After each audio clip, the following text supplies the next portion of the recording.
তার মানে বাংলার সরকারকে অন্ধকারে রেখে বাংলাকে না জানিয়ে এই যে বিপুল পরিমাণ জল অভাবনীয় 2 মাসে 50,287, যদিও জবাবে কায়দা করে মাত্র 28 দিনের হিসেব দিয়ে বলছেন 27,987, ছাড়া হয়েছে 50,287 লক্ষ কিউবিক মিটার জল।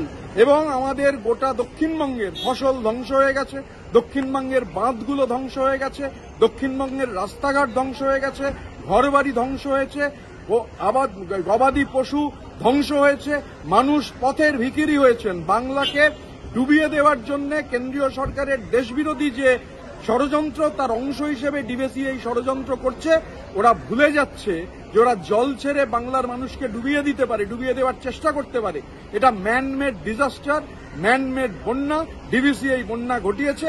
মমতা বন্দ্যোপাধ্যায় একদম দাঁড়িয়ে বন্যা কবলিত এরিয়ায়, বন্যা কবলিত এলাকায় গোটা পরিস্থিতির সরজমিনে গোটাটা তদারকি করছেন, মানুষের পাশে দাঁড়াচ্ছেন। বিজেপি জল ছেড়েছে। বিজেপি জল যখন ছেড়েছে ডিভিসিকে দিয়ে, 26শে বিধানসভার নির্বাচন, বাংলার মানুষের জলের তোড়ে রাজনৈতিকভাবে বিজেপির সলিল সমাধি অনিবার্য।